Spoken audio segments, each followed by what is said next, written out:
खुशहाल समाज की सिरजना के लिए स्कूल सिक्ख्या विभाग पंजाब वालों आरंभ किए गए स्वागत जिंदगी के नवेकले विषय का असी भरपूर स्वागत करते हैं।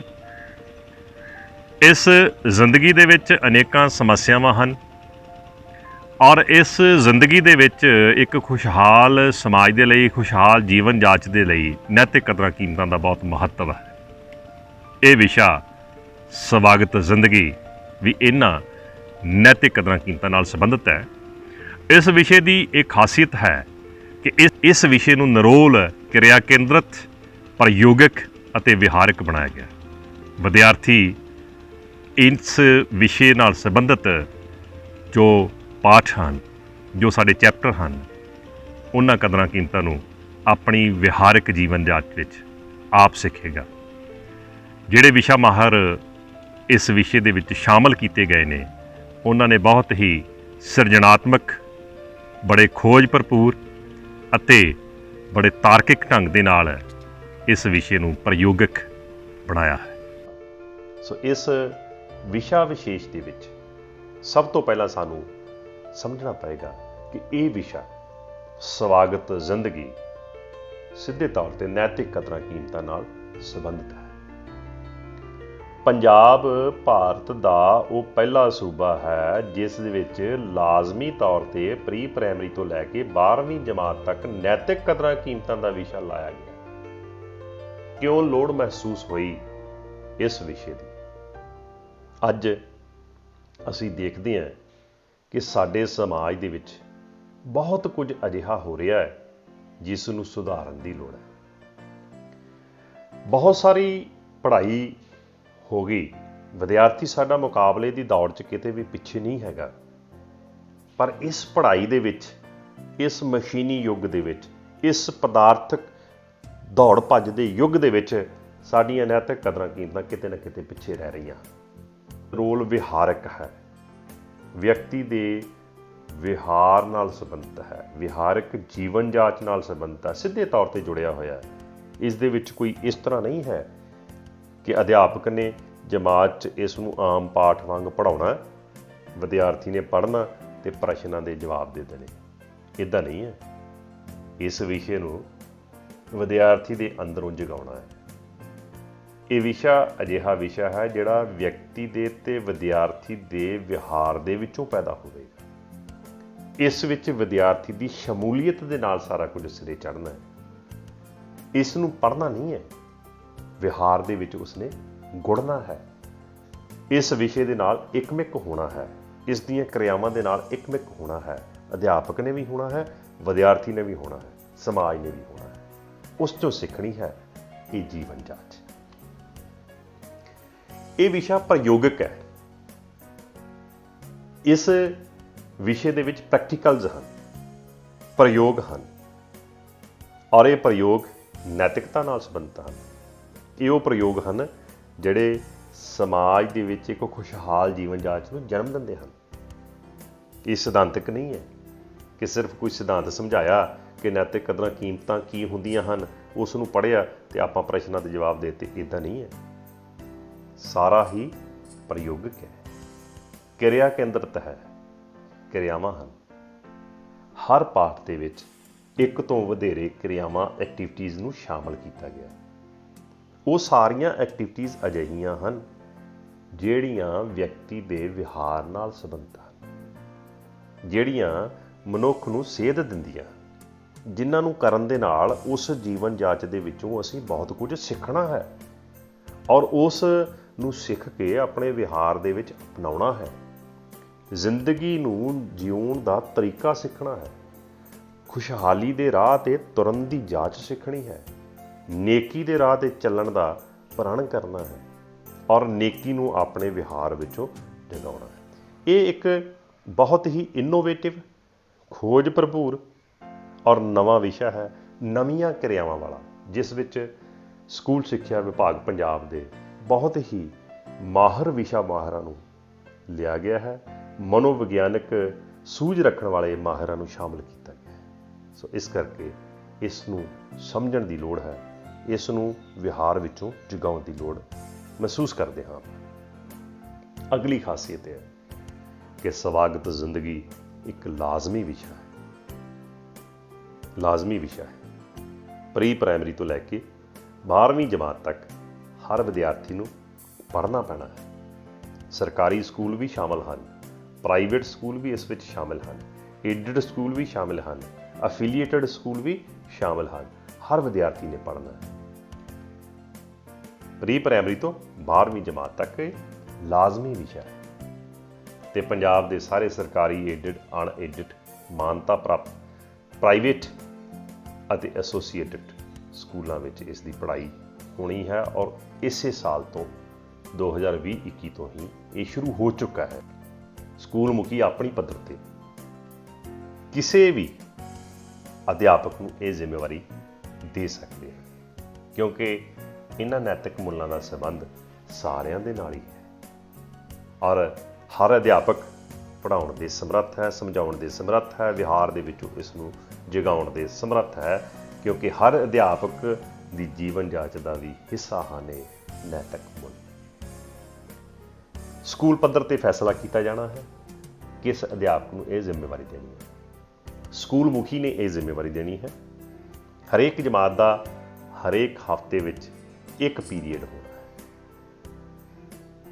ਹਰ ਜਮਾਤ ਦਾ ਹਰ ਹਫ਼ਤੇ ਵਿੱਚ ਕੇਵਲ ਇੱਕ ਪੀਰੀਅਡ ਦੇਣਾ ਹੈ। ਸਮਾਂ ਸਾਰਣੀ ਦੇ ਵਿੱਚ ਉਹ ਪੀਰੀਅਡ ਦੇਣਾ ਹੈ ਔਰ ਇਹ ਸਮਾਂ ਸਾਰਣੀ ਸਕੂਲ ਪੱਧਰ ਤੇ ਪ੍ਰਿੰਸੀਪਲ ਵੱਲੋਂ, ਸਕੂਲ ਮੁਖੀ ਵੱਲੋਂ ਬਣਾਈ ਜਾਵੇਗੀ। ਇੱਕ ਪਾਠ ਲਈ ਜਿੰਨੇ ਪਾਠ ਅਸੀਂ ਸ਼ਾਮਲ ਕੀਤੇ ਨੇ, ਖਾਸ ਕਰਕੇ 11ਵੀਂ ਅਤੇ 12ਵੀਂ ਜਮਾਤ ਵਿੱਚ 9 ਪਾਠ ਹਨ। 9 ਪਾਠ ਦੇ ਵਿੱਚ ਅੱਗੇ ਇੱਕ ਜਾਂ ਦੋ ਉਪ ਵਿਸ਼ੇ ਹਨ। ਇੱਕ ਪਾਠ ਲਈ 1 ਮਹੀਨਾ ਲਗਾਉਣਾ ਹੈ ਔਰ 1 ਮਹੀਨੇ ਦੇ ਵਿੱਚ 4 ਪੀਰੀਅਡ ਲੱਗਣੇ ਹਨ। ਸਵਾਗਤ ਜ਼ਿੰਦਗੀ ਦੇ 4 ਪੀਰੀਅਡ ਲੱਗਣੇ। ਇਹਦਾ ਮਤਲਬ ਇਹ ਹੈ ਕਿ 9 ਪਾਠਾਂ ਦੇ ਲਈ 36 ਪੀਰੀਅਡ ਲੱਗਣਗੇ ਸਾਲ ਦੇ ਵਿੱਚ। ਸੋ ਇੱਕ ਪਾਠ ਨੂੰ 4 ਪੀਰੀਅਡਸ ਦੇ ਵਿੱਚ ਮੁਕੰਮਲ ਕੀਤਾ ਜਾਣਾ ਹੈ। ਮਹੀਨੇ ਦੇ ਪਹਿਲੇ ਪੀਰੀਅਡ ਵਿੱਚ ਪਾਠ ਦੀ ਆਮ ਜਾਣਕਾਰੀ ਦਿੱਤੀ ਜਾਣੀ ਹੈ ਅਧਿਆਪਕ ਜੀ ਵੱਲੋਂ। ਉਸ ਪਾਠ ਦੇ ਵਿੱਚ ਕੀ ਕੁਝ ਸ਼ਾਮਲ ਹੈ, ਵਿਦਿਆਰਥੀ ਨੂੰ ਕੀ ਕਰਨ ਦੀ ਲੋੜ ਹੈ, ਵਿਦਿਆਰਥੀ ਨੇ ਕਰਨਾ ਕੀ ਹੈ, ਉਸ ਵਿੱਚ ਕਿਹੜੀਆਂ ਕਿਰਿਆਵਾਂ ਹੋਣ ਵਾਲੀਆਂ ਨੇ, ਉਹ ਜਿਹੜੀਆਂ ਉਸ ਪਾਠ ਵਿੱਚ ਕਦਰਾਂ ਕੀਮਤਾਂ ਹਨ ਸ਼ਾਮਲ ਕੀਤੀਆਂ ਗਈਆਂ ਜਾਂ ਨੈਤਿਕ ਮੁੱਲ ਵਿਧਾਨ ਜਿਹੜੇ ਹਨ ਉਹ ਕੀ ਹਨ, ਉਹਨਾਂ ਦੀ ਪਰਿਭਾਸ਼ਾ ਕੀ ਹੈ, ਉਹ ਅਸੀਂ ਕਿਸ ਕਦਰ ਕੀਮਤ ਨੂੰ ਕਿਸ ਤਰੀਕੇ ਨਾਲ ਅਸੀਂ ਸਮਝਦੇ ਹਾਂ, ਸਮਾਜ ਵਿੱਚ ਉਸ ਦਾ ਕੀ ਰੋਲ ਹੈਗਾ, ਇਹ ਆਮ ਗੱਲਬਾਤ ਕਰਨੀ ਹੈ ਤਾਂ ਕਿ ਉਸ ਦੀ ਜਗਿਆਸਾ ਜਿਹੜੀ ਹੈ ਵਿਦਿਆਰਥੀ ਦੇ ਵਿੱਚੋਂ ਜਾਗ ਸਕੇ। ਮਹੀਨੇ ਦੇ ਦੂਸਰੇ ਹਫ਼ਤੇ ਵਿੱਚ ਪਾਠ ਦੀਆਂ ਜੋ ਕਿਰਿਆਵਾਂ ਹਨ ਉਹ ਕਰਵਾਉਣੀਆਂ, ਪ੍ਰੈਕਟੀਕਲ ਰੂਪ 'ਚ ਕਰਵਾਉਣੀਆਂ ਹਨ, ਵਿਹਾਰਕ ਰੂਪ ਵਿੱਚ ਕਰਵਾਉਣੀਆਂ, ਜਿੰਨੀਆਂ ਵੀ ਦਿੱਤੀਆਂ ਗਈਆਂ। ਕਿਸੇ ਪਾਠ ਦੇ ਵਿੱਚ ਅੱਗੇ 2 ਉਪ ਵਿਸ਼ੇ ਲਏ ਗਏ ਹਨ।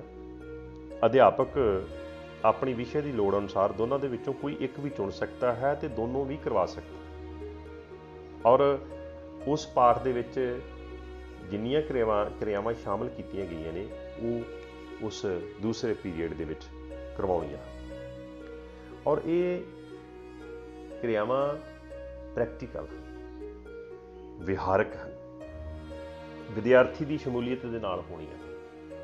ਉਹ ਇਸ ਤਰ੍ਹਾਂ ਨਹੀਂ ਹੋਣੀਆਂ ਕਿ ਇਹ ਦੱਸ ਦਿੱਤਾ ਜਾਏ ਕਿ ਪਹਿਲੀ ਕਿਰਿਆ 'ਚ ਆਹ ਹੈ, ਦੂਜੀ 'ਚ ਆਹ ਹੈ, ਤੀਜੀ 'ਚ ਆਹ ਹੈ, ਚੌਥੀ 'ਚ ਆਹ ਹੈ। ਇਸ ਤਰ੍ਹਾਂ ਨਹੀਂ, ਉਹ ਆਪ ਕਰਵਾਉਣੀ ਹੈ। ਵਿਦਿਆਰਥੀ ਨੂੰ ਸ਼ਾਮਲ ਕਰਨਾ ਹੈ, ਵਿਦਿਆਰਥੀ ਨੂੰ ਉਸ ਵਿੱਚ ਸ਼ਾਮਲ ਹੋਣਾ ਹੈ, ਵਿਦਿਆਰਥੀ ਨੂੰ ਉਸ ਵਿੱਚ ਖੋਵਣਾ ਹੈ ਔਰ ਵਿਦਿਆਰਥੀ ਨੇ ਉਸ ਵਿੱਚੋਂ ਸਿੱਖਣ ਦਾ ਯਤਨ ਕਰਨਾ ਹੈ। ਇਹਦਾ ਮਤਲਬ ਵਿਦਿਆਰਥੀ ਉਹਦੇ ਵਿੱਚ ਇੱਕ ਹੋਵੇਗਾ। ਸੋ ਤੀਸਰੇ ਹਫ਼ਤੇ ਵਿੱਚ ਵਿਦਿਆਰਥੀਓ ਸੰਬੰਧਿਤ ਪਾਠ ਦਾ ਮੁਲਾਂਕਣ ਹੋਣਾ ਹੈ। ਤੁਹਾਡੇ ਅਧਿਆਪਕ ਜੀ ਨੇ ਇਹ ਦੇਖਣਾ ਹੈ ਕਿ ਤੁਸੀਂ ਜੋ ਕੀਤਾ ਹੈ, ਜਿਹੜੀਆਂ ਕਿਰਿਆਵਾਂ ਕੀਤੀਆਂ ਗਈਆਂ ਹਨ ਉਸ ਵਿੱਚ ਕਿੱਦਾਂ ਦਾ ਰੋਲ ਸੀ ਤੁਹਾਡਾ, ਸਾਰਥਕਤਾ ਕਿਸ ਤਰ੍ਹਾਂ ਦੀ ਸੀ, ਤੁਸੀਂ ਜੋ ਕਿਰਿਆਵਾਂ ਕੀਤੀਆਂ ਉਹਦੀ ਸਫਲਤਾ ਕਿੱਥੋਂ ਤੱਕ ਪ੍ਰਾਪਤ ਹੋਈ ਹੈ, ਉਸ ਦਾ ਮੁਲਾਂਕਣ ਵਿਸ਼ਲੇਸ਼ਣ ਜੋ ਹੈ ਅਧਿਆਪਕ ਜੀ ਵੱਲੋਂ ਕੀਤਾ ਜਾਣਾ। ਤੁਹਾਡੇ ਨਾਲ ਤੀਸਰੇ ਹਫ਼ਤੇ ਦੇ ਵਿੱਚ ਇਸ ਦੀ ਵਿਚਾਰ ਚਰਚਾ ਹੋਣੀ ਹੈ। ਚੌਥੇ ਹਫ਼ਤੇ ਵਿੱਚ ਵਿਦਿਆਰਥੀ ਦੀ ਅਗਵਾਈ ਹੋਏਗੀ। ਤੁਹਾਨੂੰ ਤੁਹਾਡੇ ਅਧਿਆਪਕ ਵੱਲੋਂ ਦਿਸ਼ਾ ਦਿੱਤੀ ਜਾਵੇਗੀ ਕਿ ਜਿਹੜੀਆਂ ਕਿਰਿਆਵਾਂ ਕਰਵਾਈਆਂ ਗਈਆਂ ਸਨ, ਜਿਹੜੀਆਂ ਕਿਰਿਆਵਾਂ ਤੁਸੀਂ ਆਪ ਕੀਤੀਆਂ ਸਨ ਨੈਤਿਕ ਕਦਰਾਂ ਕੀਮਤਾਂ ਦੇ ਨਾਲ ਸੰਬੰਧਿਤ, ਉਸ ਵਿੱਚ ਤੁਸੀਂ ਕੀ ਛੱਡਿਆ ਤੇ ਕੀ ਪਾਇਆ। ਜਿੱਥੇ ਤੁਸੀਂ ਕੁਝ ਛੱਡਿਆ, ਜਿੱਥੇ ਤੁਸੀਂ ਕੁਝ ਗਵਾਇਆ, ਜਿੱਥੇ ਤੁਸੀਂ ਕੁਝ ਸਹੀ ਢੰਗ ਨਾਲ ਕਰ ਨਹੀਂ ਸਕੇ, ਉੱਥੇ ਅਧਿਆਪਕ ਜੀ ਅਗਵਾਈ ਦੇਣਗੇ ਕਿ ਇਹ ਕਿਰਿਆ, ਇਹ ਕਾਰਜ ਇਸ ਤਰੀਕੇ ਦੇ ਨਾਲ ਹੋਣਾ ਚਾਹੀਦਾ ਸੀ। ਔਰ ਤੁਹਾਡੇ ਵਿਹਾਰ ਦੇ ਵਿੱਚੋਂ ਇਸ ਗੱਲ ਨੂੰ ਜਗਾਇਆ ਜਾਵੇਗਾ ਕਿ ਭਵਿੱਖ ਦੇ ਵਿੱਚ ਉਹ ਜੋ ਪਾਠ ਕਰਵਾਇਆ ਗਿਆ, ਉਸ ਦੀਆਂ ਜੋ ਕਿਰਿਆਵਾਂ ਕਰਵਾਈਆਂ ਗਈਆਂ ਹਨ, ਉਹਨਾਂ ਨੂੰ ਤੁਸੀਂ ਆਪਣੇ ਵਿਹਾਰ ਦੇ ਵਿੱਚੋਂ ਜਗਾਉਣਾ ਹੈ। ਅਗਲੀ ਗੱਲ ਹੈ ਕਿ ਮੁਲਾਂਕਣ ਕਿਸ ਤਰ੍ਹਾਂ ਹੋਣਾ ਹੈ, ਕਿਉਂਕਿ ਸਾਡੇ ਵਿਦਿਆਰਥੀ ਦੀ ਵੀ ਇਹ ਜਿਗਿਆਸਾ ਹੈ ਕਿ ਕੀ ਇਸ ਦੇ ਵੀ ਕੋਈ ਨੰਬਰ ਲੱਗਣੇ ਹਨ, ਕੋਈ ਅੰਕ ਮਿਲਣਗੇ ਜੋ ਅਸੀਂ ਕੀਤਾ ਜਾਣਾ, ਕਿਉਂਕਿ ਸਕੂਲ ਸਿੱਖਿਆ ਦਾ ਹਿੱਸਾ ਹੈ। ਸੋ ਇਸ ਕਰਕੇ ਇਸ ਦਾ ਮੁਲਾਂਕਣ ਸਕੂਲ ਪੱਧਰ 'ਤੇ ਹੋਣਾ। ਜਿਹੜੇ ਅਧਿਆਪਕ ਜੀ ਨੇ ਇਸ ਪਾਠ ਨੂੰ ਕਰਵਾਉਣਾ ਹੈ, ਉਸੇ ਅਧਿਆਪਕ ਜੀ ਨੇ ਮੁਲਾਂਕਣ ਵੀ ਕਰਨਾ ਹੈ। ਤੇ ਕੁੱਲ ਅੰਕ 100 ਹਨ, 50 ਲਿਖਤੀ ਹਨ ਤੇ 50 ਪ੍ਰਯੋਗੀ ਹਨ। ਔਰ ਇਹ ਜਿਹੜੇ ਪ੍ਰਯੋਗੀ ਹਨ, ਜੋ ਤੁਹਾਡੇ ਪਾਠ ਨਾਲ ਸੰਬੰਧਿਤ ਕਿਰਿਆਵਾਂ ਹਨ, ਉਹਦੇ ਨਾਲ ਹੀ ਸੰਬੰਧਿਤ ਹਨ। ਉਹ ਕਿਰਿਆਵਾਂ ਹੀ ਤੁਸੀਂ ਕਰਨੀਆਂ ਹਨ। ਅਧਿਆਪਕ ਜੀ ਨੇ ਉਹ ਕਿਰਿਆਵਾਂ ਕਰਵਾਉਣੀਆਂ, ਤੁਸੀਂ ਕਰਨੀਆਂ। 50 ਅੰਕ ਉਸ ਚੀਜ਼ ਦੇ ਨੇ ਤੇ 50 ਅੰਕ ਲਿਖਤੀ ਹੈ, ਜਿਹੜੇ ਉਹਨਾਂ ਨਾਲ ਰਿਲੇਟਡ ਤੁਹਾਡੇ ਅਭਿਆਸ ਦੇ ਵਿੱਚ ਕੁਝ ਵਰਕਸ਼ੀਟ ਸ਼ਾਮਲ ਕੀਤੀ ਗਈ ਹੈ, ਜਿਹੜੀ ਤੁਸੀਂ ਆਪ ਮੁਕੰਮਲ ਕਰਨੀ ਹੈ। ਉਸ ਵਰਕਸ਼ੀਟ ਦੇ ਵਿੱਚ ਜੋ ਕੁਝ ਤੁਹਾਨੂੰ ਪੁੱਛਿਆ ਗਿਆ, ਉਹਦੇ ਨਾਲ ਸੰਬੰਧਿਤ ਕੁਝ ਇੱਕ ਪ੍ਰਸ਼ਨ, ਕੁਝ ਇੱਕ ਆਮ ਵਿਹਾਰਕ ਜੀਵਨ ਨਾਲ ਸੰਬੰਧਿਤ ਗੱਲਾਂ ਹੀ ਹੋਣੀਆਂ। ਕੋਈ ਏਡੀ ਵੱਡੀ ਤੇ ਕੋਈ ਟਫ ਜਾਂ ਔਖੀ ਨਹੀਂ ਹੈ। ਇਸ ਵਿਸ਼ੇ ਦਾ ਮਨੋਰਥ ਤੁਹਾਨੂੰ ਜੀਵਨ ਜਾਂਚ ਸਿਖਾਉਣਾ ਹੈ। ਬੜੇ ਖੁਸ਼ ਮਾਹੌਲ ਦੇ ਵਿੱਚ ਤੁਸੀਂ ਸਿੱਖਣਾ। ਕੋਈ ਮਨ 'ਤੇ ਬੋਝ ਪ੍ਰਾਪਤ ਕਰਨ ਦੀ ਜਾਂ ਬੋਝ ਰੱਖਣ ਦੀ ਲੋੜ ਤੁਹਾਨੂੰ ਨਹੀਂ ਹੈ। ਸੋ ਇਹ 100 ਅੰਕ ਨੇ ਜਿਹੜੇ ਕਿ ਤੁਹਾਡੇ 5ਵੀਂ 8ਵੀਂ 10ਵੀਂ ਤੇ 12ਵੀਂ ਦੀ ਜਿਹੜੀ ਬੋਰਡ ਦੀ ਪ੍ਰੀਖਿਆ ਹੋਣੀ ਹੈ, ਉਸ ਦੇ ਵਿੱਚ ਜਿਹੜਾ ਸਰਟੀਫਿਕੇਟ ਪ੍ਰਾਪਤ ਹੋਣਾ, DMC ਆਉਣੀ ਹੈ, ਉਹਦੇ ਵਿੱਚ ਇਹਨਾਂ ਦਾ ਇੰਦਰਾਜ ਹੋਵੇਗਾ। ਅਤੇ ਖਾਸ ਕਰਕੇ ਪਹਿਲੀ ਤੋਂ ਪ੍ਰੀ ਪ੍ਰਾਇਮਰੀ ਦੇ ਵਿੱਚ 5ਵੀਂ ਨੂੰ ਛੱਡ ਕੇ 8ਵੀਂ ਨੂੰ ਛੱਡ ਕੇ 10ਵੀਂ ਨੂੰ ਛੱਡ ਕੇ ਅਤੇ 12ਵੀਂ ਜਮਾਤ ਨੂੰ ਛੱਡ ਕੇ ਬਾਕੀ ਜਮਾਤਾਂ ਦਾ ਜੋ ਪ੍ਰਸ਼ਨਾਵਲੀ ਹੈ ਜਾਂ ਪ੍ਰਸ਼ਨ ਪੱਤਰ ਹਨ, ਉਹ ਆਪ ਸਕੂਲ ਮੁਖੀ ਜੀ ਵੱਲੋਂ ਤਿਆਰ ਕਰਵਾਉਣੇ ਹਨ। 5ਵੀਂ 8ਵੀਂ 10ਵੀਂ ਅਤੇ 12ਵੀਂ ਦੀ ਬੋਰਡ ਦੀ ਪ੍ਰੀਖਿਆ ਦੇ ਪ੍ਰਸ਼ਨ ਪੱਤਰ ਬੋਰਡ ਵੱਲੋਂ ਤਿਆਰ ਕੀਤੇ ਜਾਣੇ ਹਨ। ਅੱਗੇ ਗੱਲ ਆਉਂਦੀ ਹੈ ਕਿ ਸਵਾਗਤ ਜ਼ਿੰਦਗੀ ਦਾ ਪਾਠਕ੍ਰਮ ਕੀ ਹੈ, ਕੀ ਸ਼ਾਮਲ ਕੀਤਾ ਗਿਆ ਹੈ ਇਸ ਸਵਾਗਤ ਜ਼ਿੰਦਗੀ ਦੇ ਵਿੱਚ। ਇੱਥੇ ਮੈਂ ਤੁਹਾਡੇ ਨਾਲ ਸਿਰਫ 11ਵੀਂ ਅਤੇ 12ਵੀਂ ਜਮਾਤ ਦੇ ਪਾਠਕ੍ਰਮ ਦੀ ਹੀ ਗੱਲ ਕਰਾਂਗਾ। ਦੂਸਰੇ ਕਿਸੇ ਹੋਰ ਲੈਕਚਰ ਦੇ ਵਿੱਚ ਅਸੀਂ ਬਾਕੀ ਵਿਸ਼ਿਆਂ ਦੀ ਗੱਲ ਵੀ ਕਰ ਲਵਾਂਗੇ। ਇੱਥੇ ਸਿਰਫ ਜੋ ਪਾਠਕ੍ਰਮ ਅਸੀਂ ਤੁਹਾਡੇ ਨਾਲ ਡਿਸਕਸ ਕਰਾਂਗੇ, ਉਹ 11ਵੀਂ ਅਤੇ 12ਵੀਂ ਜਮਾਤ ਦਾ ਪਾਠਕ੍ਰਮ ਹੀ ਹੋਏਗਾ। ਇਸ ਪਾਠਕ੍ਰਮ ਦੇ ਵਿੱਚ ਕੀ ਸ਼ਾਮਲ ਹੈ? ਇਸ ਵਿੱਚ 9 ਕਦਰਾਂ ਕੀਮਤਾਂ ਸ਼ਾਮਲ ਕੀਤੀਆਂ ਗਈਆਂ। ਹਰੇਕ ਨੈਤਿਕ ਕਦਰ ਕੀਮਤ ਦਾ ਇੱਕ ਪਾਠ ਹੈ। ਸੋ 9 ਹੀ ਪਾਠ ਸ਼ਾਮਲ ਕੀਤੇ ਗਏ ਨੇ। ਪਹਿਲਾ ਪਾਠ ਨਿੱਜੀ ਕਦਰਾਂ ਕੀਮਤਾਂ ਨਾਲ ਸੰਬੰਧਿਤ ਹੈ। ਇਸ ਵਿੱਚ ਨਿੱਜੀ ਕਦਰਾਂ ਕੀਮਤਾਂ ਨਾਲ ਸੰਬੰਧਿਤ 2 ਅੱਗੇ ਉਪ ਵਿਸ਼ੇ ਲਏ ਗਏ ਹਨ: ਇਮਾਨਦਾਰੀ, ਸਤਿਕਾਰ। ਅਧਿਆਪਕ ਜੀ ਜੇਕਰ ਚਾਹੁਣ ਤਾਂ ਦੋਨੋਂ ਕਰਵਾ ਸਕਦੇ ਨੇ। ਜੇ ਸਾਡੇ ਵਿਦਿਆਰਥੀਆਂ ਦੀ ਇੱਛਾ ਹੋਵੇ ਕਿ ਅਸੀਂ ਦੋਨੋਂ ਹੀ ਉਪ ਵਿਸ਼ੇ ਕਰਨੇ ਹਨ, ਇਮਾਨਦਾਰੀ ਅਤੇ ਸਤਿਕਾਰ, ਤਾਂ ਦੋਨਾਂ ਦੀਆਂ ਕਿਰਿਆਵਾਂ ਕਰਵਾਈਆਂ ਜਾ ਸਕਦੀਆਂ। ਜੇ ਵਿਦਿਆਰਥੀਆਂ ਅਤੇ ਅਧਿਆਪਕ ਜੀ ਦੀ ਇਹ ਇੱਛਾ ਹੋਵੇ ਕਿ ਦੋਨਾਂ ਵਿੱਚੋਂ ਇੱਕ ਹੀ ਉਪ ਵਿਸ਼ਾ ਚੁਣਨਾ ਹੈ, ਤਾਂ ਇੱਕ ਹੀ ਉਪ ਵਿਸ਼ੇ ਦੀਆਂ ਕਿਰਿਆਵਾਂ ਕਰਵਾਈਆਂ ਜਾ ਸਕਦੀਆਂ ਹਨ, ਜਿਹੜੀਆਂ ਕਿ ਨੈਤਿਕ ਕਦਰਾਂ ਕੀਮਤਾਂ ਦੇ ਨਾਲ, ਨਿੱਜੀ ਕਦਰਾਂ ਕੀਮਤਾਂ ਦੇ ਨਾਲ ਸੰਬੰਧਿਤ ਹੋਣਗੀਆਂ। ਦੂਸਰਾ ਪਾਠ ਹੈ ਸਮਾਜਿਕ ਕਦਰਾਂ ਕੀਮਤਾਂ ਦਾ। ਇਹਨਾਂ ਸਮਾਜਿਕ ਕਦਰਾਂ ਕੀਮਤਾਂ ਦੇ ਵਿੱਚ ਸ਼ਾਮਲ ਕੀਤਾ ਗਿਆ ਹੈ ਕੁਦਰਤੀ ਸੋਮਿਆਂ ਦੀ ਸੰਭਾਲ, ਹਵਾ, ਪਾਣੀ ਆਦਿ ਦੇ ਸੰਦਰਭ ਵਿੱਚ। ਦੂਸਰਾ ਉਪ ਵਿਸ਼ਾ ਹੈ ਬਿਜਲੀ ਦੀ ਬਚਤ। ਇਸ ਵਿੱਚ ਵੀ ਅਧਿਆਪਕ ਜੀ ਚਾਹੁਣ ਤਾਂ ਦੋਨੋਂ ਉਪ ਵਿਸ਼ੇ ਵੀ ਕਰਵਾ ਸਕਦੇ ਆ। ਜੇ ਵਿਦਿਆਰਥੀ ਤੇ ਅਧਿਆਪਕ ਇਹ ਚਾਹੁਣ ਕਿ ਦੋਨਾਂ 'ਚੋਂ ਕੋਈ ਇੱਕ ਕਰਨਾ ਹੈ, ਤਾਂ ਉਹ ਆਪਣੀ ਮਰਜ਼ੀ ਦੇ ਅਨੁਸਾਰ ਇੱਕ ਵਿਸ਼ਾ ਚੁਣ ਸਕਦੇ ਹਨ ਔਰ ਉਸ ਦੀਆਂ ਸਾਰੀਆਂ ਕਿਰਿਆਵਾਂ ਹੀ ਕਰਵਾ ਕੇ ਉਸ ਨੂੰ ਮੁਕੰਮਲ ਕਰ ਸਕਦੇ ਹਨ। ਤੀਸਰਾ ਪਾਠ ਹੈ ਕਿਸ਼ੋਰ ਉਮਰ ਵਿੱਚ ਵਾਧੇ ਨਾਲ ਸੰਬੰਧਿਤ ਕਦਰਾਂ ਕੀਮਤਾਂ। ਇਹ ਜੋ ਪਾਠ ਹੈ, ਕਿਉਂਕਿ ਕਿਸ਼ੋਰ ਉਮਰ ਦੇ ਵਿੱਚ ਬਹੁਤ ਸਾਰੀਆਂ ਤਬਦੀਲੀਆਂ ਆਉਂਦੀਆਂ ਹਨ, ਉਹਨਾਂ ਤਬਦੀਲੀਆਂ ਦੇ ਨਾਲ ਸੰਬੰਧਿਤ ਨੈਤਿਕ ਕਦਰਾਂ ਕੀਮਤਾਂ ਨੂੰ ਸ਼ਾਮਲ ਕੀਤਾ ਗਿਆ ਹੈ। ਔਰ ਇਸ ਵਿਚਲਾ ਜੋ ਉਪ ਵਿਸ਼ਾ ਹੈ ਉਹ ਹੈ ਸਿਹਤਵਰਧਕ ਜੀਵਨ ਸ਼ੈਲੀ, ਹੈਲਦੀ ਲਾਈਫ ਸਟਾਈਲ ਤੇ ਉਸਾਰੂ ਸੋਚਣ ਸ਼ਕਤੀ, ਪੋਜ਼ਿਟਿਵ ਥਿੰਕਿੰਗ, ਇਸ ਨਾਲ ਸੰਬੰਧਿਤ ਮੁੱਲ ਸ਼ਾਮਲ ਹੈ। ਚੌਥਾ ਪਾਠ ਹੈ ਸਹਿ ਸਮੂਹ ਦੇ ਪ੍ਰਭਾਵ ਨਾਲ ਸੰਬੰਧਿਤ ਕਦਰਾਂ ਕੀਮਤਾਂ। ਸਹਿ ਸਮੂਹ ਅਸੀਂ ਪੀਅਰ ਗਰੁੱਪ ਨੂੰ ਕਹਿੰਦੇ ਹਾਂ, ਕਿਉਂਕਿ ਪੀਅਰ ਗਰੁੱਪ ਜਿਹੜਾ ਹੈ ਉਹ ਅਸਰ ਕਰਦਾ ਹੈ ਦੂਸਰੇ ਸਹਿਪਾਠੀਆਂ ਤੇ। ਇਸ ਕਰਕੇ ਉਹਨਾਂ ਨਾਲ ਸੰਬੰਧਿਤ ਜੋ ਕਦਰਾਂ ਕੀਮਤਾਂ ਹਨ ਉਸ ਵਿੱਚ ਸ਼ਾਮਲ ਕੀਤਾ ਗਿਆ ਸਮੂਹ ਦਾ ਸਤਿਕਾਰ, ਸਵੈ-ਮਾਣ। ਇਹ ਦੋ ਉਪ ਵਿਸ਼ੇ ਹਨ। ਦੋਨਾਂ ਉਪ ਵਿਸ਼ਿਆਂ ਨੂੰ ਵੀ ਅਸੀਂ ਕਰਵਾ ਸਕਦੇ ਹਾਂ, ਦੋਨਾਂ ਚੋਂ ਕੋਈ ਇੱਕ ਵੀ ਚੁਣ ਸਕਦੇ ਹਾਂ। ਇੱਕ ਵੀ ਉਪ ਵਿਸ਼ੇ ਦੀਆਂ ਕਿਰਿਆਵਾਂ ਨੂੰ ਅਸੀਂ ਲੈ ਕੇ ਤੇ ਉਹਨਾਂ ਨੂੰ ਹੀ ਅਸੀਂ ਕਰਵਾ ਸਕਦੇ ਹਾਂ, ਤੇ ਫਿਰ ਮੁਲਾਂਕਣ ਦਾ ਹਿੱਸਾ ਵੀ ਉਹੀ ਉਪ ਵਿਸ਼ਾ ਹੀ ਹੋਵੇਗਾ ਜੋ ਅਸੀਂ ਜਮਾਤ ਦੇ ਵਿੱਚ ਵਿਦਿਆਰਥੀਆਂ ਦੇ ਵਿਹਾਰ ਵਿੱਚੋਂ ਜਗਾਇਆ ਹੈ। ਪੰਜਵਾਂ ਪਾਠ ਹੈ ਸਮਾਜਿਕ ਬੁਰਾਈਆਂ ਵਿਰੁੱਧ ਚੇਤਨਾ ਨਾਲ ਸੰਬੰਧਿਤ ਕਦਰਾਂ ਕੀਮਤਾਂ। ਸਮਾਜ ਦੇ ਵਿੱਚ ਬਹੁਤ ਸਾਰੀਆਂ ਬੁਰਾਈਆਂ। ਸਾਡੇ ਵਿਸ਼ੇ ਦੀ ਸੀਮਾ ਇਹ ਹੈ ਕਿ ਇਹਨਾਂ ਸਾਰੀਆਂ ਬੁਰਾਈਆਂ ਨੂੰ ਅਸੀਂ ਇਸ ਵਿਸ਼ੇ ਦਾ ਹਿੱਸਾ ਨਹੀਂ ਸੀ ਬਣਾ ਸਕਦੇ। ਇਸ ਕਰਕੇ ਇਹਨਾਂ ਵਿੱਚ ਬੁਰਾਈਆਂ ਵਿਰੁੱਧ ਚੇਤਨਾ ਦਾ ਉਪ ਵਿਸ਼ਾ ਚੁਣਿਆ ਹੈ ਤੇ ਕੋਈ ਇੱਕ ਸਮਾਜਿਕ ਬੁਰਾਈ ਲਈ ਗਈ ਹੈ, ਜਿਸ ਵਿੱਚ ਨਸ਼ੇ ਨੂੰ ਮੁੱਖ ਰੂਪ ਵਿੱਚ ਸਮਾਜ ਦੀ ਇੱਕ ਅਹਿਮ ਬੁਰਾਈ ਵਜੋਂ ਲਿਆ ਗਿਆ ਔਰ ਉਸ ਤੇ ਵੱਖ-ਵੱਖ ਕਿਰਿਆਵਾਂ ਸ਼ਾਮਲ ਕੀਤੀਆਂ।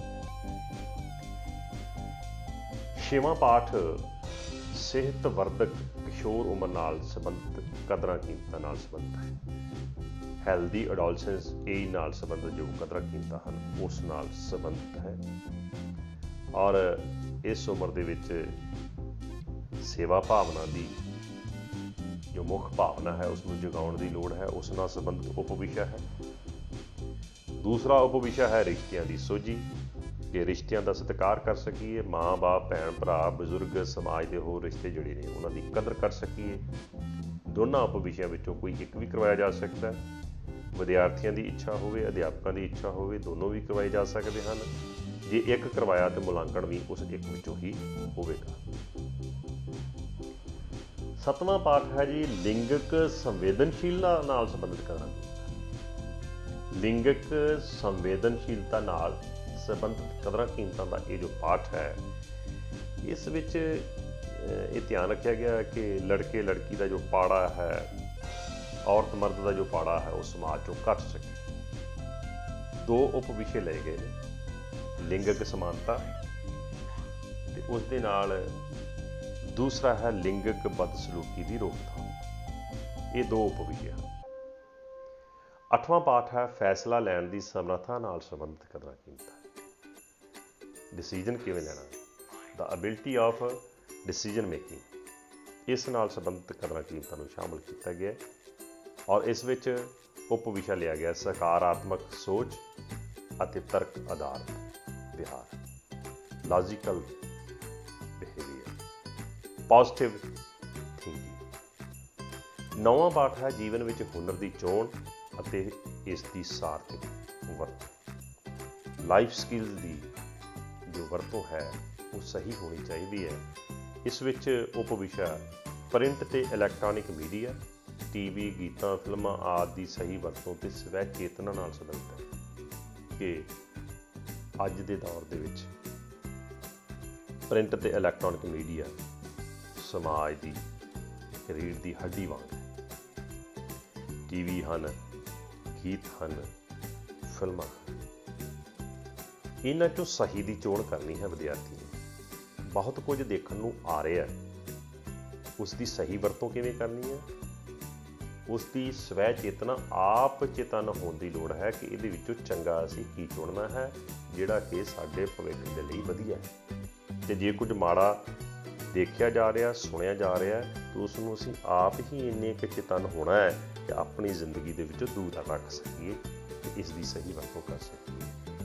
ਸੋ ਅੱਗੇ ਗੱਲ ਕਰਦੇ ਹਾਂ ਪਾਠਕ੍ਰਮ 12ਵੀਂ ਦੀ। ਸੋ ਇਸ 12ਵੀਂ ਜਮਾਤ ਦੇ ਵਿੱਚ ਵੀ ਜੋ ਕਦਰਾਂ ਕੀਮਤਾਂ ਸ਼ਾਮਲ ਕੀਤੀਆਂ ਗਈਆਂ ਨੇ ਉਹ ਵੀ 9 ਹੀ ਹਨ, ਜਿਵੇਂ ਕਿ 11ਵੀਂ ਜਮਾਤ ਦੀਆਂ ਹਨ ਉਸੇ ਤਰ੍ਹਾਂ ਹੀ ਹੈ। ਇਹਨਾਂ 9 ਕਦਰਾਂ ਕੀਮਤਾਂ ਦੇ ਵਿੱਚ ਨਿੱਜੀ ਕਦਰਾਂ ਕੀਮਤਾਂ ਹਨ। ਪਹਿਲਾ ਪਾਠ ਹੈ ਨਿੱਜੀ ਕਦਰਾਂ ਕੀਮਤਾਂ ਦੇ ਵਿੱਚ ਅੱਗੇ ਜੋ ਉਪ ਵਿਸ਼ੇ ਲਏ ਗਏ ਨੇ ਉਹ ਹੈ ਸਹਿਣਸ਼ੀਲਤਾ, ਦੂਸਰਾ ਹੈ ਦਿਆਲੂ ਬਿਰਤੀ। ਇਹ 2 ਉਪ ਵਿਸ਼ੇ ਹਨ ਜਿਨ੍ਹਾਂ ਨੂੰ ਸ਼ਾਮਲ ਕੀਤਾ ਗਿਆ ਹੈ। ਦੋਨਾਂ ਉਪ ਵਿਸ਼ਿਆਂ ਦੇ ਵਿੱਚੋਂ ਕੋਈ ਇੱਕ ਉਪ ਵਿਸ਼ਾ ਉਸ ਦੀਆਂ ਕਿਰਿਆਵਾਂ ਕਰਵਾਈਆਂ ਜਾ ਸਕਦੀਆਂ ਹਨ। ਵਿਦਿਆਰਥੀ ਤੇ ਅਧਿਆਪਕ ਜੀ ਦੀ ਇੱਛਾ ਹੋਵੇ ਤਾਂ ਦੋਨੋਂ ਵੀ ਕਰਵਾ ਸਕਦੇ ਹਨ। ਮੁਲਾਂਕਣ ਦੋਨਾਂ ਦੇ ਵਿੱਚੋਂ ਕਿਸੇ ਇੱਕ ਦਾ ਕੀਤਾ ਜਾ ਸਕਦਾ ਹੈ। ਜੇਕਰ ਸਹਿਣਸ਼ੀਲਤਾ ਕਰਵਾਈ ਹੈ ਤਾਂ ਫਿਰ ਸਹਿਣਸ਼ੀਲਤਾ ਦੀਆਂ ਕਿਰਿਆਵਾਂ ਨਾਲ ਸੰਬੰਧਿਤ ਹੀ ਮੁਲਾਂਕਣ ਹੋਵੇਗਾ। ਜੇ ਦਿਆਲੂ ਬਿਰਤੀ ਕਰਵਾਈ ਹੈ ਤਾਂ ਮੁਲਾਂਕਣ ਵੀ ਫਿਰ ਦਿਆਲੂ ਬਿਰਤੀ ਦੀਆਂ ਜੋ ਕਿਰਿਆਵਾਂ ਹਨ ਉਸ ਨਾਲ ਸੰਬੰਧਿਤ ਹੋਵੇਗਾ। ਦੂਸਰਾ ਪਾਠ ਹੈ ਸਮਾਜਿਕ ਕਦਰਾਂ ਕੀਮਤਾਂ, ਸਮਾਜ ਨਾਲ ਸੰਬੰਧਿਤ ਕਦਰਾਂ ਕੀਮਤਾਂ। ਇਹਨਾਂ ਸਮਾਜਿਕ ਕਦਰਾਂ ਕੀਮਤਾਂ ਦੇ ਵਿੱਚ 2 ਉਪ ਵਿਸ਼ੇ ਲਏ ਗਏ ਨੇ। ਸਮਾਜ ਲਈ ਸਤਿਕਾਰ, ਮਾਪਿਆਂ ਤੇ ਬਜ਼ੁਰਗਾਂ ਦਾ ਸਤਿਕਾਰ। ਦੂਸਰਾ ਉਪ ਵਿਸ਼ਾ ਹੈ ਸਕੂਲ ਪ੍ਰਤੀ ਪਿਆਰ ਤੇ ਸਤਿਕਾਰ। ਅਧਿਆਪਕ ਜੀ ਚਾਹੁਣ ਵਿਦਿਆਰਥੀਆਂ ਦੀ ਸਹਿਮਤੀ ਦੇ ਨਾਲ ਤਾਂ ਇੱਕ ਉਪ ਵਿਸ਼ਾ ਵੀ ਕਰਵਾ ਸਕਦੇ ਨੇ ਜਾਂ ਇੱਕ ਉਪ ਵਿਸ਼ੇ ਦੀਆਂ ਸਾਰੀਆਂ ਕਿਰਿਆਵਾਂ ਕਰਵਾ ਸਕਦੇ ਨੇ ਜਾਂ ਦੂਸਰਾ ਉਪ ਵਿਸ਼ਾ ਵੀ ਕਰਵਾਇਆ ਜਾ ਸਕਦਾ ਹੈ, ਪਰੰਤੂ ਮੁਲਾਂਕਣ ਕੇਵਲ ਇੱਕ ਉਪ ਵਿਸ਼ੇ ਵਿੱਚੋਂ ਹੀ ਕੀਤਾ ਜਾਵੇਗਾ ਜੋ ਕਿ ਜਮਾਤ ਵਿੱਚ ਕਰਵਾਇਆ ਜਾਣਾ ਹੈ। ਸੋ ਵਿਦਿਆਰਥੀ ਇਸ ਪਾਠ ਨੂੰ ਸਮਝ ਲੈਣ ਚੰਗੇ ਤਰੀਕੇ ਦੇ ਨਾਲ, ਲੇਕਿਨ ਇੱਕ ਉਪ ਵਿਸ਼ੇ ਦੀਆਂ ਸਾਰੀਆਂ ਹੀ ਕਿਰਿਆਵਾਂ ਨੂੰ ਕਰਵਾਉਣਾ ਜ਼ਰੂਰੀ ਹੈ। ਤੀਸਰਾ ਪਾਠ ਹੈ ਕਿਸ਼ੋਰ ਉਮਰ ਵਿੱਚ ਵਾਧੇ ਨਾਲ ਸੰਬੰਧਿਤ ਕਦਰਾਂ values related to healthy adolescence age. ਇਸ ਵਿੱਚ 2 ਉਪ ਵਿਸ਼ੇ ਹਨ। ਸ਼ਖਸੀਅਤ ਦਾ ਨਿਖਾਰ, ਪਰਸਨੈਲਿਟੀ ਡਿਵੈਲਪਮੈਂਟ, ਸਵੈ ਜਾਗਰੂਕਤਾ, ਸੈਲਫ ਅਵੇਅਰਨੈਸ। ਇਹ 2 ਉਪ ਵਿਸ਼ੇ ਹਨ। ਇਹਨਾਂ ਦੋਨਾਂ ਉਪ ਵਿਸ਼ਿਆਂ ਦੇ ਵਿੱਚ ਹੀ ਅੱਗੇ ਵਿਹਾਰਕ ਕਦਰਾਂ ਕੀਮਤਾਂ ਦੇ ਨਾਲ ਸੰਬੰਧਿਤ ਵੱਖ-ਵੱਖ ਕਿਰਿਆਵਾਂ ਸ਼ਾਮਲ ਹਨ ਜਿਨ੍ਹਾਂ ਨੂੰ ਜਮਾਤ ਦੇ ਵਿੱਚ ਵਿਦਿਆਰਥੀਆਂ ਦੀ ਸ਼ਮੂਲੀਅਤ ਦੇ ਨਾਲ ਹੀ ਕਰਵਾਇਆ ਜਾਣਾ ਹੈ ਔਰ ਇਸ ਵਿੱਚ ਵਿਦਿਆਰਥੀਆਂ ਦੀ ਭਾਗੀਦਾਰੀ ਬਣੀ ਰਹਿਣੀ ਚਾਹੀਦੀ ਹੈ। ਸੋ ਬਹੁਤ ਖੁਸ਼ਗਵਾਰ ਮਾਹੌਲ ਦੇ ਵਿੱਚ ਇਹ ਸਾਰਾ ਕੁਝ ਕਰਵਾਇਆ ਜਾਣਾ ਹੈ। ਚੌਥਾ ਪਾਠ ਹੈ ਸਹਿ ਸਮੂਹ ਦੇ ਪ੍ਰਭਾਵ ਨਾਲ ਸੰਬੰਧਿਤ ਕਦਰਾਂ ਕੀਮਤਾਂ ਔਰ values related to peer pressure. ਇਸ ਵਿੱਚ ਇੱਕ ਹੀ ਉਪ ਵਿਸ਼ਾ ਲਿਆ ਗਿਆ ਹੈ ਸਮੂਹ ਦੇ ਆਪਸੀ ਸਹਿਯੋਗ ਦਾ ਸਾਰਥਕ ਪ੍ਰਭਾਵ ਅਤੇ ਅਗਵਾਈ। ਇਸ ਵਿੱਚ ਸ਼ਾਮਲ ਹੈ ਕਿ ਜਦੋਂ ਅਸੀਂ ਗਰੁੱਪ 'ਚ ਵਿਚਰਦੇ ਹਾਂ, ਜਮਾਤ 'ਚ ਵਿਚਰਦੇ ਹਾਂ, ਪੀਅਰ ਗਰੁੱਪ 'ਚ ਵਿਚਰਦੇ ਹਾਂ ਤਾਂ ਉਸ ਦੇ ਵਿੱਚ ਬਹੁਤ ਸਾਰੇ ਸਾਥੀ ਸਾਡੇ 'ਤੇ 2 ਤਰ੍ਹਾਂ ਦਾ ਪ੍ਰਭਾਵ ਪਾਉਂਦੇ ਨੇ, ਪੋਜ਼ਿਟਿਵ ਨੈਗੇਟਿਵ। ਜੋ ਪੋਜ਼ਿਟਿਵ ਹੈ ਉਸ ਪ੍ਰਭਾਵ ਨੂੰ ਵਧਾਉਣਾ ਹੈ, ਨੈਗੇਟਿਵ ਨੂੰ ਘਟਾਉਣਾ ਹੈ ਆਪਣੇ ਸਾਥੀਆਂ ਦੇ ਸਹਿਯੋਗ ਦੇ ਨਾਲ। ਸੋ ਇਹਨਾਂ ਕਦਰਾਂ ਕੀਮਤਾਂ ਦੇ ਨਾਲ ਸੰਬੰਧਿਤ ਇਸ ਉਪ ਵਿਸ਼ੇ ਦੇ ਵਿੱਚ ਸਮੂਹ ਦੇ ਆਪਸੀ ਸਹਿਯੋਗ ਦਾ ਸਾਰਥਕ ਪ੍ਰਭਾਵ ਅਤੇ ਅਗਵਾਈ ਕਿਰਿਆਵਾਂ ਸ਼ਾਮਲ। ਪੰਜਵਾਂ ਪਾਠ ਹੈ ਸਮਾਜਿਕ ਬੁਰਾਈਆਂ ਵਿਰੁੱਧ ਚੇਤਨਾ ਨਾਲ ਸੰਬੰਧਿਤ।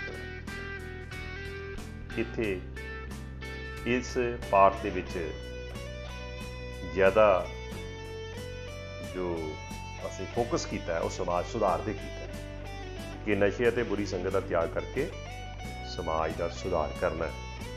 ਵੱਖ-ਵੱਖ ਕਿਰਿਆਵਾਂ ਇਸ ਵਿੱਚ ਸ਼ਾਮਲ ਕੀਤੀਆਂ ਗਈਆਂ ਨੇ। ਬੜੀਆਂ ਰੌਚਕ ਕਿਰਿਆਵਾਂ ਹਨ।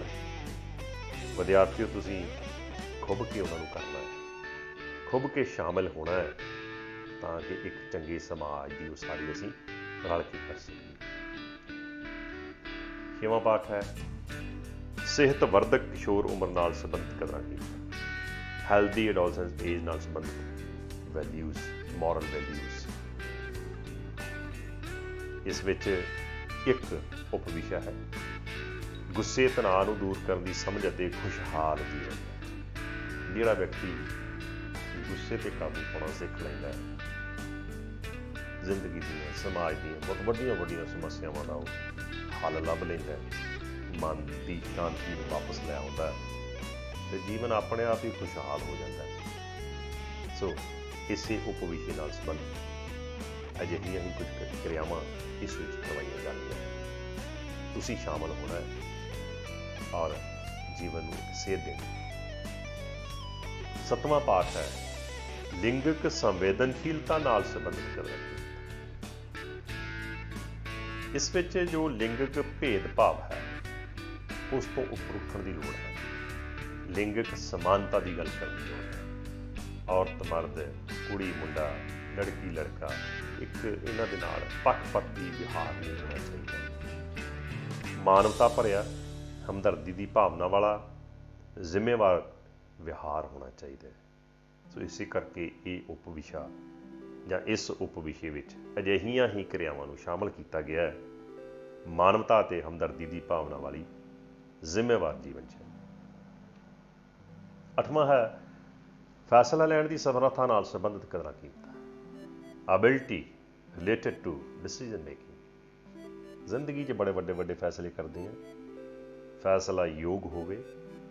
ਯੋਗ ਤਾਂ ਹੀ ਹੋਏਗਾ ਜੇਕਰ ਫੈਸਲਾ ਲੈਣ ਦੀ ਸਮਝ ਹੈ, ਫੈਸਲਾ ਲੈਣ ਦੀ ਯੋਗਤਾ ਹੈ, ਫੈਸਲਾ ਲੈਣ ਦੀ ਸਹੀ ਫੈਸਲਾ ਲੈਣ ਦੀ ਸਮਰੱਥਾ ਸਾਡੇ ਅੰਦਰ ਹੈ। ਉਸ ਨਾਲ ਸੰਬੰਧਿਤ ਇੱਕ ਵਿਸ਼ਾ ਲਿਆ ਗਿਆ ਹੈ ਆਤਮ ਵਿਸ਼ਵਾਸ ਅਤੇ ਸਿਰਜਣਾਤਮਕ ਸੋਚ। ਇਸ ਵਿੱਚ ਵੱਖ-ਵੱਖ ਕਿਰਿਆਵਾਂ ਹਨ। ਇਸੇ ਤਰ੍ਹਾਂ ਹੀ ਦੂਸਰਾ ਉਪਵਿਸ਼ਾ ਹੈ ਸਮੱਸਿਆ ਤੇ ਹੱਲ। ਜ਼ਿੰਦਗੀ ਦੇ ਵਿੱਚ ਬਹੁਤ ਸਾਰੀਆਂ ਸਮੱਸਿਆਵਾਂ ਨੇ, ਉਹਨਾਂ ਦਾ ਹੱਲ ਕਿਵੇਂ ਲੱਭਣਾ, ਉਹਦਾ ਸਾਰਾ ਵਿਧੀ ਵਿਧਾਨ, ਉਸ ਨਾਲ ਸੰਬੰਧਿਤ ਕਦਰਾਂ ਕੀਮਤਾਂ ਦੇ ਨਾਲ ਸੰਬੰਧਿਤ ਕਿਰਿਆਵਾਂ ਸ਼ਾਮਲ ਕੀਤੀਆਂ ਗਈਆਂ। ਦੋਨਾਂ ਵਿਸ਼ਿਆਂ ਦੇ ਵਿੱਚੋਂ ਕੋਈ ਇੱਕ ਵੀ ਕਰਵਾਇਆ ਜਾ ਸਕਦਾ ਹੈ। ਵਿਦਿਆਰਥੀ ਚਾਹੁਣ ਤਾਂ ਦੋਨੋਂ ਵੀ ਕਰ ਸਕਦੇ ਹਨ। ਮੁਲਾਂਕਣ ਇੱਕ ਚੋਂ ਕੀਤਾ ਜਾਵੇਗਾ।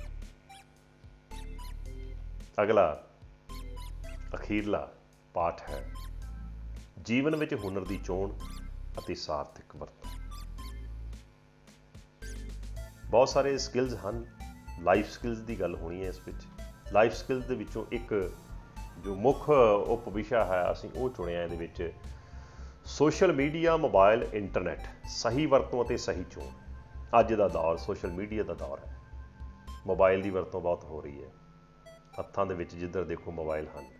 ਇੰਟਰਨੈਟ ਕਰ ਹੈ, ਪਰ ਲੋੜ ਹੈ ਇਸ ਵਿੱਚੋਂ ਇਸ ਦੀ ਚੰਗੀ ਵਰਤੋਂ ਕਰਨ ਦੀ, ਸਹਿਯੋਗ ਵਰਤੋਂ ਕਰਨ ਦੀ, ਉਹ ਵਰਤੋਂ ਕਰਨ ਦੀ ਜਿਹੜੀ ਜ਼ਿੰਦਗੀ ਨੂੰ ਵਿਕਾਸ ਵੱਲ ਖੜਦੀ ਹੈ, ਉਹ ਵਰਤੋਂ ਰੋਕਣ ਦੀ ਜਿਹੜੀ ਜ਼ਿੰਦਗੀ ਨੂੰ ਵਿਨਾਸ਼ ਵਾਲੇ ਪਾਸੇ ਖੜਦੀ ਹੈ, ਜਿਹੜੀ ਸਮਾਂ ਸਾਡਾ ਵਿਅਰਥ ਅਜਾਈਂ ਗਵਾਉਂਦੀ ਹੈ, ਜਿਹੜੀ ਸਿਹਤ ਖਰਾਬ ਕਰਦੀ ਹੈ, ਉਸ ਨੂੰ ਸੋਸ਼ਲ ਮੀਡੀਆ ਦੇ ਵਿੱਚ ਉਸ ਵਰਤੋਂ ਨੂੰ ਕੱਢਣ ਦੀ ਲੋੜ ਹੈ। ਸੋ ਇਹ ਵਿਸ਼ਾ ਉਸੇ ਹੀ ਕਦਰਾਂ ਕੀਮਤਾਂ ਨਾਲ ਸੰਬੰਧਿਤ ਹੈ ਕਿ ਸੋਸ਼ਲ ਮੀਡੀਆ ਦੀ ਅਸੀਂ ਸਹੀ ਵਰਤੋਂ ਕਿਵੇਂ ਕਰਨੀ ਹੈ, ਉਸ ਦੀ ਸਹੀ ਚੋਣ ਕਦੋਂ ਕਿਵੇਂ ਕਰਨੀ ਹੈ।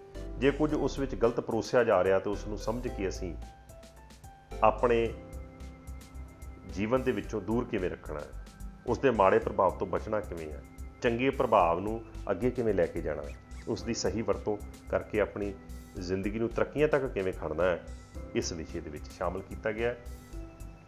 ਔਰ ਇਹ 9 ਦੇ 9 ਪਾਠ ਇਸੇ ਹੀ ਤਰਤੀਬ ਵਿੱਚ ਕਰਵਾਏ ਜਾਣੇ ਹਨ। ਉਸ ਦੀ ਤਰਤੀਬ ਭੰਗ ਨਹੀਂ ਕਰਨੀ। ਪਹਿਲਾ ਪਾਠ ਕਰਾਉਣਾ ਹੈ, ਫਿਰ ਦੂਸਰਾ ਪਾਠ ਕਰਾਉਣਾ ਹੈ, ਫਿਰ ਤੀਸਰਾ, ਫਿਰ ਚੌਥਾ, ਪੰਜਵਾਂ, ਛੇਵਾਂ, ਸੱਤਵਾਂ, ਅੱਠਵਾਂ, ਨੌਵਾਂ। ਇਹ ਸਾਲ ਦੇ ਸ਼ੁਰੂ ਤੋਂ ਲੈ ਕੇ ਅੰਤ ਤੱਕ ਇਹਦੀ ਸੀਕੁਐਂਸ ਚੱਲਦੀ ਰਹਿਣੀ ਹੈ। ਸੋ ਆਸ ਕਰਦਾ ਕਿ ਤੁਸੀਂ ਇਸ ਲੈਕਚਰ ਦੇ ਰਾਹੀਂ ਸਵਾਗਤ ਜ਼ਿੰਦਗੀ ਦੇ, ਖਾਸ ਕਰਕੇ 11ਵੀਂ 12ਵੀਂ ਦੇ ਜੋ ਵਿਸ਼ਾ ਵਿਧਾਨ ਹੈ ਉਸ ਨੂੰ ਚੰਗੀ ਤਰ੍ਹਾਂ ਸਮਝ ਲਿਆ ਹੋਵੇਗਾ ਔਰ ਜਾਣਕਾਰੀ ਤੁਹਾਨੂੰ ਮਿਲ ਗਈ ਹੋਵੇਗੀ ਕਿ ਵਿਸ਼ੇ ਦੀ ਲੋੜ ਕਿਉਂ ਪਈ, ਇਸ ਵਿਸ਼ੇ ਵਿੱਚ ਕੀ ਕੁਝ ਹੈ, ਕੀ ਸ਼ਾਮਲ ਕੀਤਾ ਗਿਆ, ਕਿਹੜੇ ਪਾਠ ਹਨ, ਪੜ੍ਹਾਉਣਾ ਕਿਵੇਂ ਹੈ, ਪੜ੍ਹਨਾ ਕਿਵੇਂ ਹੈ। ਤਾਂ ਵਿਦਿਆਰਥੀ ਵੀ ਪੂਰੀ ਰੁਚੀ ਦੇ ਨਾਲ ਹੀ ਸ਼ਾਮਲ ਹੋਣਗੇ ਔਰ ਇਹ ਉਹ ਵਿਸ਼ਾ ਹੈ ਜਿਹੜਾ ਤੁਸੀਂ ਬੜੇ ਖੁਸ਼ਗਵਾਰ ਮਾਹੌਲ ਦੇ ਵਿੱਚ ਆਪਣੀ ਜੀਵਨ ਦਾ ਹਿੱਸਾ ਬਣਾਉਣਾ ਹੈ।